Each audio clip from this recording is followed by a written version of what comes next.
The shuttle landed without a sound on the Academy's main platform. Students from a dozen different worlds gathered near the windows to watch. Some floated in zero-gravity bubbles. Others stood on legs that bent in strange directions. A few had no legs at all. They all wanted to see the human. Kira Chen stepped off the shuttle with a small bag over her shoulder. She was shorter than most of them expected. Her skin was a warm brown color, and her dark hair was pulled back in a simple tie. She wore the standard Academy uniform, gray and plain, and she kept her eyes on the ground as she walked. The whispers started immediately. "That is her, the Deathworlder. She looks so small, I thought they were giants. Do not let her size fool you. My instructor said humans can run for hours without stopping. They chase their prey until it dies from exhaustion." Kira heard every word. Human ears were good at picking up sounds, even quiet ones. But she did not react. She had practiced this. For 6 months before coming here, she had practiced staying calm when people talked about her like she was a monster. The Academy of Interspecies Relations was the most famous school in the galaxy.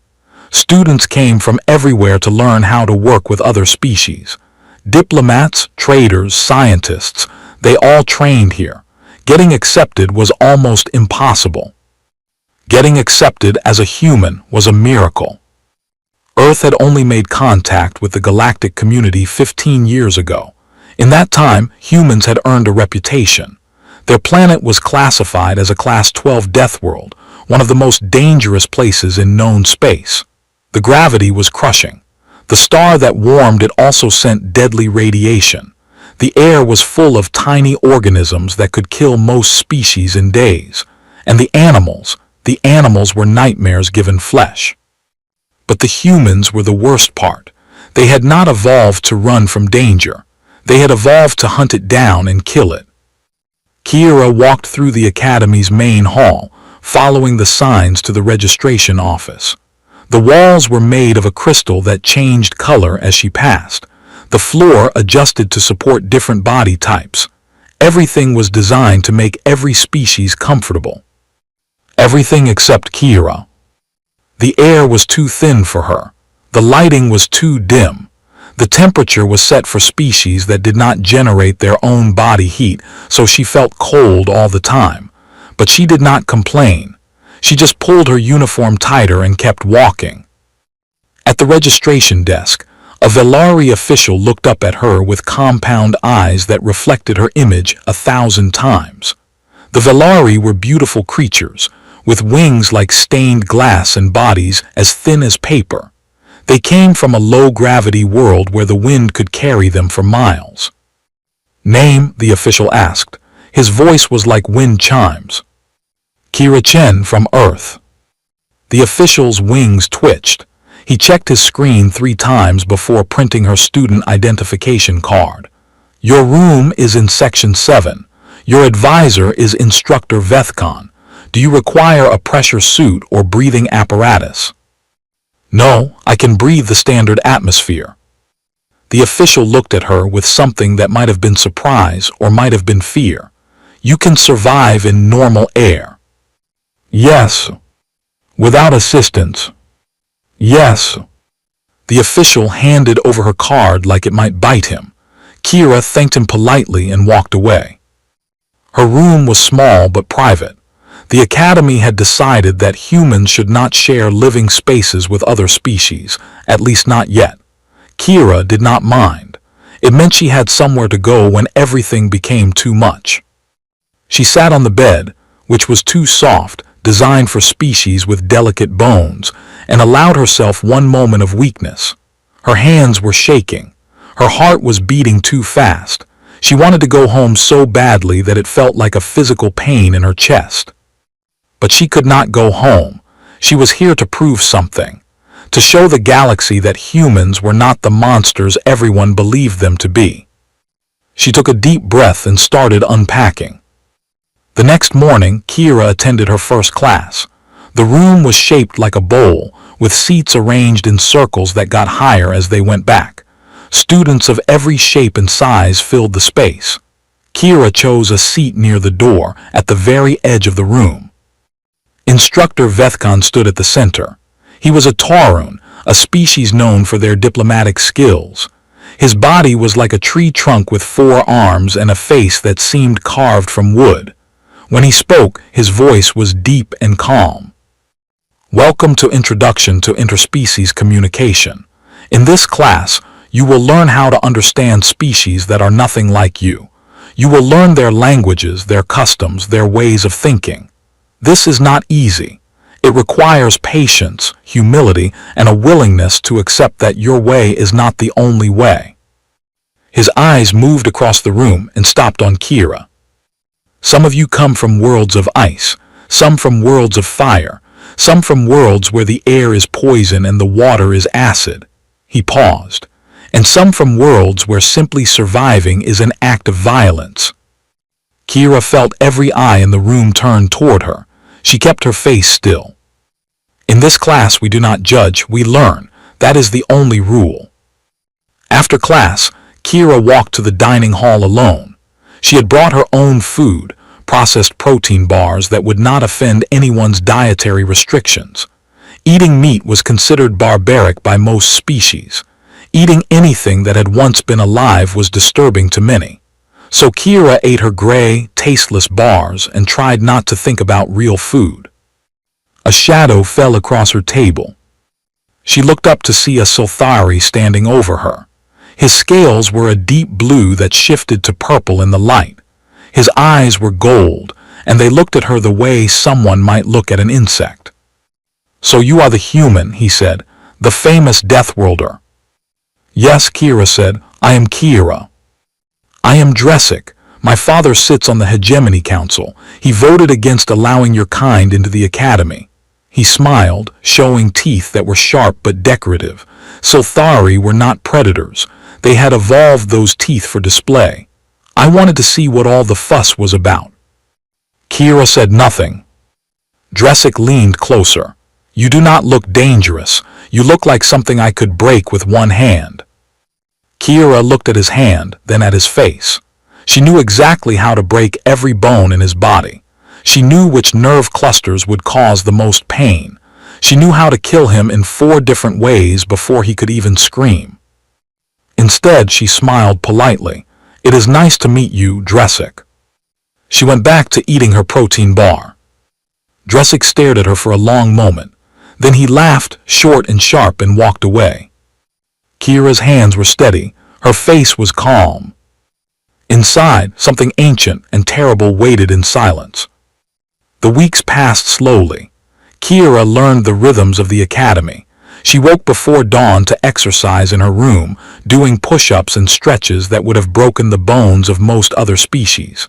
She attended classes where she sat quietly and took notes. She ate alone. She studied alone. She existed in a bubble of silence that no one tried to enter. Dressic did not forget about her. It started small.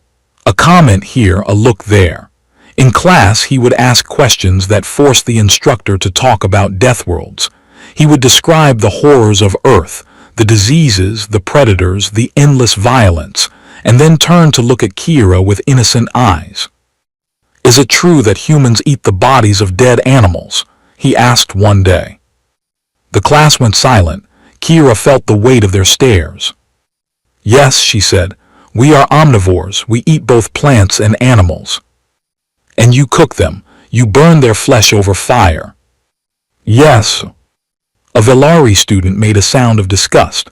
Akorath's bioluminescent patches flickered with distress. Dressic smiled. How barbaric, he said. Kira did not respond. She had learned long ago that responding only made things worse. Another day, Dressic bumped into her in the corridor. Her food containers fell to the floor, spilling protein bars everywhere. Students stopped to watch. Oh, I am so sorry, Dressic said. His voice dripped with false concern. I did not see you there. You are so small, like a little animal. Kira bent down to pick up her food. It is okay. Accidents happen. Do they? Dressic stepped on one of the protein bars, crushing it under his foot. On your world, I hear there are no accidents, Only predators and prey. Which one are you, little human? Kira looked at the crushed food. Then she looked up at Dressic with eyes that showed nothing at all. Thank you for your concern, she said. I hope you have a nice day. She picked up what she could and walked away. Dressic's friends laughed behind her. She heard them calling her names: pet, animal, primitive. She kept walking. In her room that night, she did not cry. Crying was a weakness she could not afford. Instead, she did push-ups until her arms burned, and sit-ups until her stomach screamed, and ran in place until her lungs felt like fire. Then she sat in the darkness and practiced breathing. In, out, slow and steady. The rage was always there, just below the surface. The instinct to fight, to defend, to destroy anything that threatened her. Millions of years of evolution had built that rage into her bones. Every cell in her body screamed at her to show Dressic what a Deathworlder could really do. But she could not, she would not. She was here to prove that humans could be peaceful, that they could live among other species without violence. Every time she walked away from Dressic, every time she swallowed her pride and stayed calm, she was fighting for the future of her entire world. It was the hardest battle she had ever fought. Instructor Vethkan watched all of this with growing concern. He had seen bullying before. It was common when species mixed for the first time. But this was different. Dressic was not just testing boundaries. He was hunting. Vethkan called Dressic into his office one afternoon. The Silthari sat across from him with the confident posture of someone who had never faced real consequences. I have noticed your interactions with the human student, Vethkan said. Dressic shrugged. I'm just curious about her, we all are. Your curiosity looks very much like harassment. I would never. Dressic placed a hand over his chest. My father would be very disappointed to hear you accuse me of such behavior. He might even feel compelled to contact the Academy board. Vethkan felt cold. He knew what that threat meant. Dressic's father was powerful, and the Academy depended on funding from the Hegemony Council. I am only asking you to be kind, Vethkan said carefully. All students deserve respect. Of course, Dressic smiled. I have nothing but respect for our little human friend. After Dressic left, Vethkan sat alone in his office for a long time. He pulled up Kira's file and read it again. Her test scores were excellent. Her psychological evaluations showed remarkable self-control, but there was a note at the bottom, flagged in red. Warning: subject has completed standard Deathworld defense training. In situations of extreme threat, subject may default to survival protocols. Exercise caution. Vethkan did not know exactly what survival protocols meant, but he had studied humans enough to guess. He tried to request additional security for the human student. His request was denied. He tried to schedule a meeting with the Security Council. His meeting was delayed indefinitely. He tried to contact the human embassy. They sent a representative. The representative was a man named Tors. He was tall and thick with muscle, and his face was covered in scars.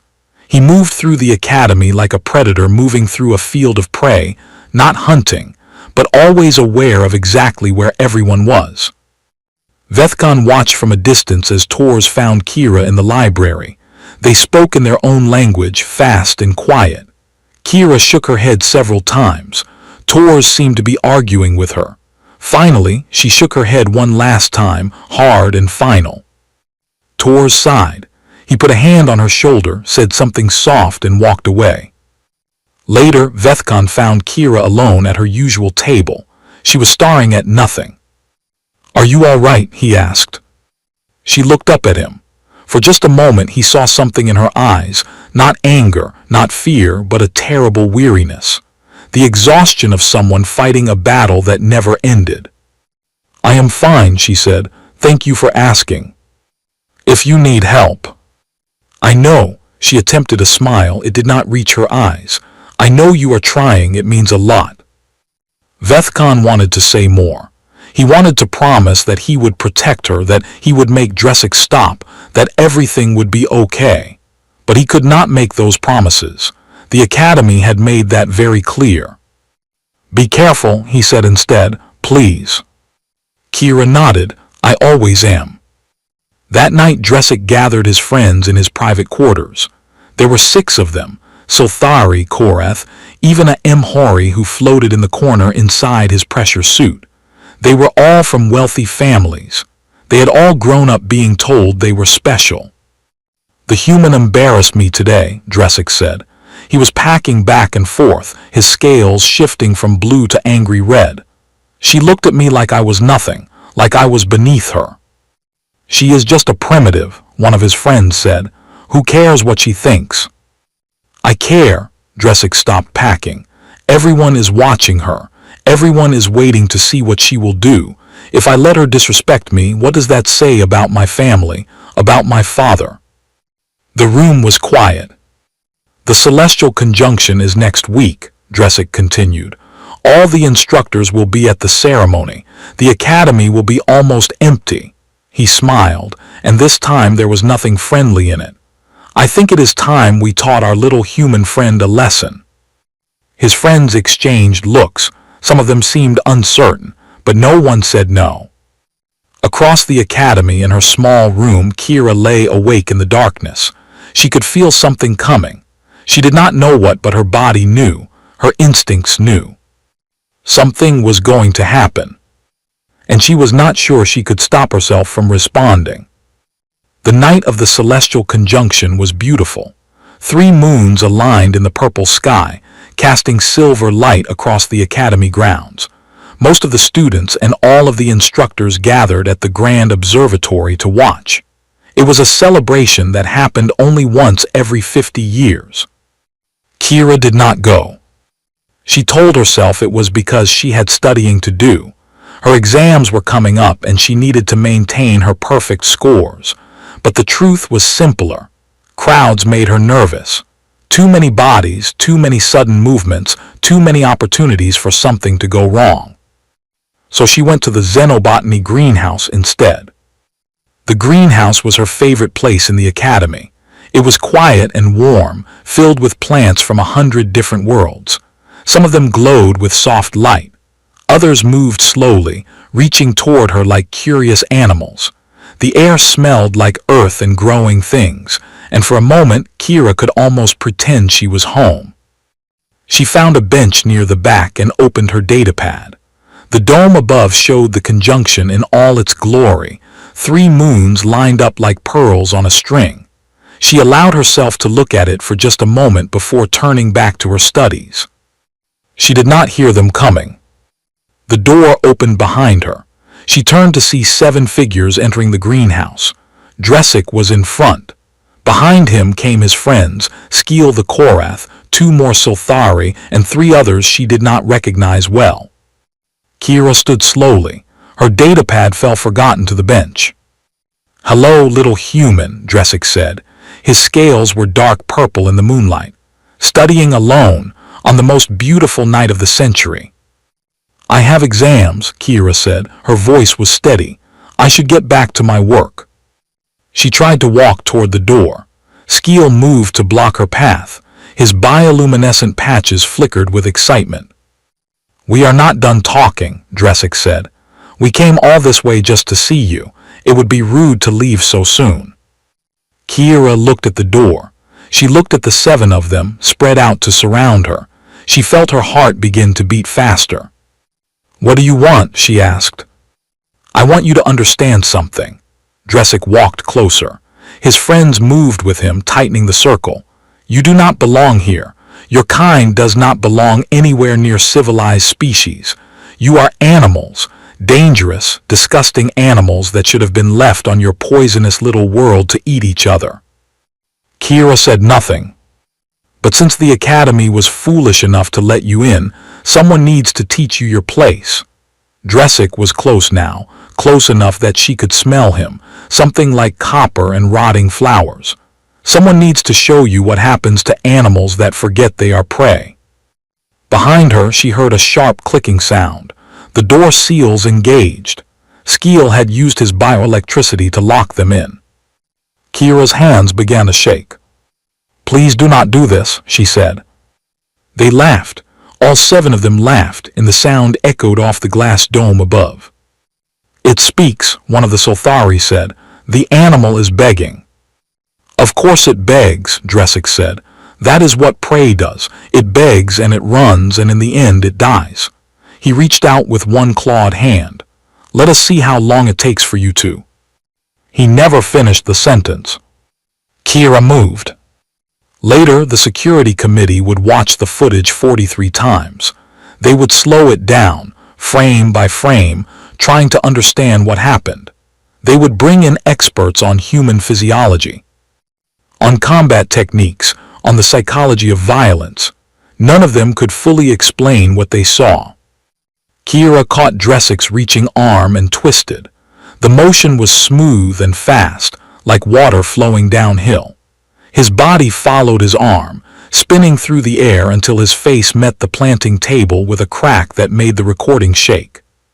Skeel discharged his bioelectricity, a bolt of blue lightning that should have stunned her. But she was not where she had been. She was inside his reach, her elbow driving into the nerve cluster behind his breathing membrane. He collapsed without a sound. The others tried to run. The door was still sealed. They tried to fight. They had never learned how. One Solthari swung at her with his claws. She ducked under the blow, grabbed his leg, and used his own momentum to throw him into his friend. They went down in a tangle of limbs and scales.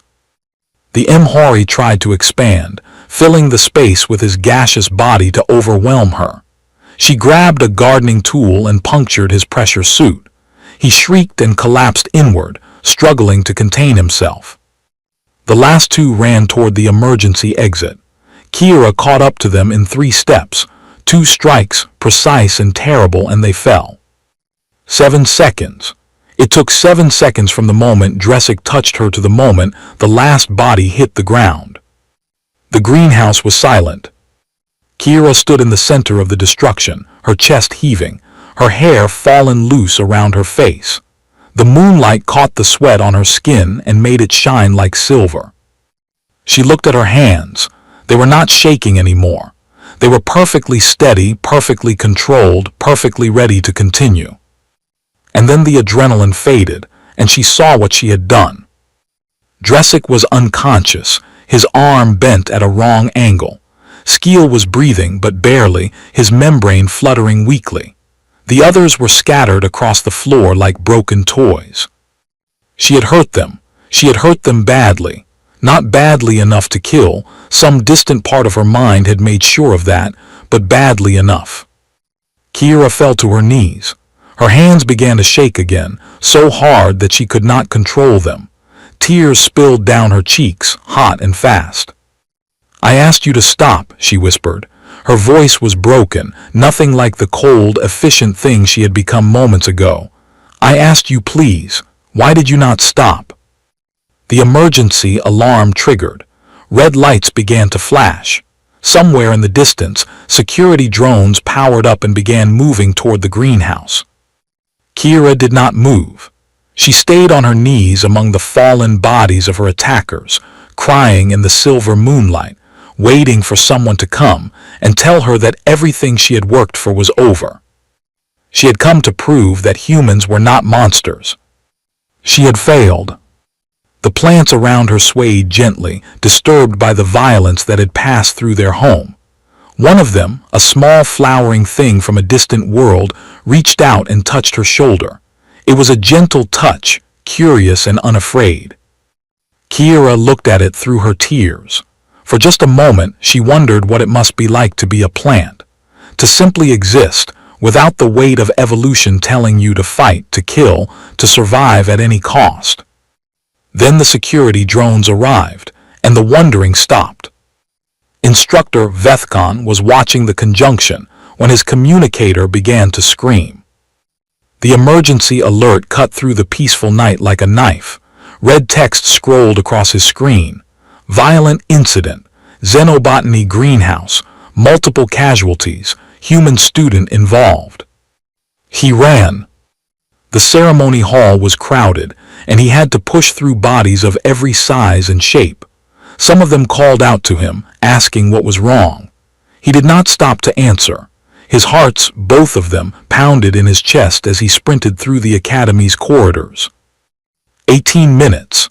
That was how long it took him to reach the greenhouse. 18 minutes of running, of commandeering transport pods, of cursing the academy's sprawling design. By the time he arrived, the medical teams were already there. The scene was chaos. Security drones circled overhead, their lights flashing. Medical personnel rushed back and forth, loading injured students onto hovering stretchers. A Velari doctor was working on Skeel, pumping air into his damaged breathing membrane. Dresic was conscious but moaning, his arm wrapped in an emergency splint. Vethkan pushed through the crowd until he found the lead security officer. "What happened?" he demanded. The officer, a Korath with dull orange patches, shook his head. "We are still trying to understand. The human student was in the greenhouse. 7 others entered. The door was sealed from inside. And then," he gestured at the carnage around them. "Where is she? Where is Kira?" The officer pointed toward the back of the greenhouse. "Over there. The human representative is with her." Vethkan found Kira in the corner, sitting on the floor with her knees pulled up to her chest. Tors knelt beside her, speaking in their language. His voice was low and steady, like someone calming a frightened animal. Kira looked up when Vethkan approached. Her face was wet with tears. Her eyes were red and swollen. "I tried to stop them," she said, her voice cracked on every word. "I asked them to stop. I did not want to hurt anyone. I never wanted." "I know," Vethkan said. He lowered himself to her level, moving slowly, keeping his hands where she could see them. "I know you did not want this." Tors looked at him with hard eyes. "Where were you?" he asked. "Where was security? Where was anyone who could have prevented this?" "I tried," Vethkan said. "I filed reports. I requested protection. No one would listen." "No one ever listens." Tor's voice was bitter. "Not until something like this happens, and then they blame the human." Vethkan did not argue. He could not. A medical officer approached, a Velari whose wings trembled with stress. "The injured students will survive," she reported. "The Korath has a partially collapsed breathing membrane, but we stabilized him. The Silthari leader has multiple fractures. The others have various injuries, none life-threatening." "She could have killed them," Tors said quietly. "Do you understand that? Any one of them she could have killed in a heartbeat. She chose not to." The medical officer looked at Kira with something that might have been fear or might have been awe. The force was precise, targeted, non-lethal. She paused. "I have never seen anything like it." Vethkan thought about what he knew of humans. They were persistent hunters, evolved to chase prey across miles of open ground until it collapsed from exhaustion. Their bodies were designed for endurance, their minds for strategy. They had conquered their death world not through strength or speed, but through patience and coordination. And through the ability to turn off their mercy when survival demanded it. "What happens now?" Kira asked. Her voice was small. "There will be an investigation," Vethkan said. "A hearing. They will review the evidence and decide what to do." "They will expel me." It was not a question. "We do not know that yet." "They will." Kira closed her eyes. "I came here to prove we are not monsters, and now they have all the proof they need that we are." Tors put his hand on her shoulder. "You defended yourself. That is not monstrous." "They do not see it that way." Kira opened her eyes and looked at the injured students being carried away. "They see a Deathworlder who attacked 7 innocent people. That is all they will ever see." The security officer approached with a data pad. "We need to take the human to a holding cell while we investigate." Tors stood up so fast that the officer stumbled backward. "You will not put her in a cell. It is standard procedure. She is the victim here." Tor's voice was low and dangerous. She was attacked by 7 people in a sealed room. She defended herself with minimal force. If you put her in a cell, I will have the full weight of Earth's diplomatic corps on this academy within the hour. The security officer looked at Vethkon for support. Vethkon shook his head. She can stay in her quarters under observation, Vethkon said. That should satisfy procedure while respecting her rights as a victim. The officer did not look happy, but he agreed. They walked Kira back to her room through empty corridors. Word of the incident had spread, and students who had been returning from the ceremony stopped to stare. Some of them whispered, some of them ran. Kira kept her eyes on the ground. At her door, she stopped and turned to Vethkon. "Thank you," she said, "for trying, for listening. I know you did what you could." "It was not enough." "No," she almost smiled. "But you tried. That is more than most people would do for a Deathworlder." She went inside and closed the door. Tor stayed in the corridor, his back against the wall, his eyes watching everything. He would stay there all night, knew. He would stay there until someone told him what was going to happen to his student. Returned to his office. He sat at his desk and pulled up the security footage from the greenhouse. He watched it once, twice, 10 times. Each time he noticed something new. The way had tried to leave before the violence started. The way she had asked them to stop. The way she had positioned herself to protect the plants behind her, even as she fought. The way she had checked each fallen body afterward, making sure they were still breathing. She was not a monster. She was a person who had been pushed beyond what any person should have to endure. But knew that did not matter. What mattered was what the evidence looked like to people who had already decided what humans were. He began preparing his testimony for the hearing. Outside his window, the 3 moons continued their slow dance across the sky. The conjunction would last for 3 more days, a beautiful alignment that happened only once in a lifetime. Did not look at it. He had other things to think about. In her room, lay on her bed and stared at the ceiling. She did not sleep. She could not sleep. Every time she closed her eyes, she saw arm bending, heard Skeel's membrane tearing, felt the terrible satisfaction of her body doing what it was designed to do. She had trained for years to control her instincts. She had meditated and exercised and practiced until she could face any provocation without responding. She had believed she was in control. Now she knew the truth. The control was an illusion. The monster was always there, waiting just below the surface. And one day it would come out again. The only question was what would be left when it did. The hearing chamber was packed. Every seat was filled, and more people stood along the walls. News of the incident had spread across the station, and everyone wanted to see what would happen to the human. Sat alone at a small table in the center of the room. She wore her academy uniform, clean and pressed. Her hair was tied back. Her hands were folded in front of her. She looked very small. The committee sat above her on a raised platform. 7 judges from 7 different species, all of them staring down at her with expressions she could not read. Father spoke first.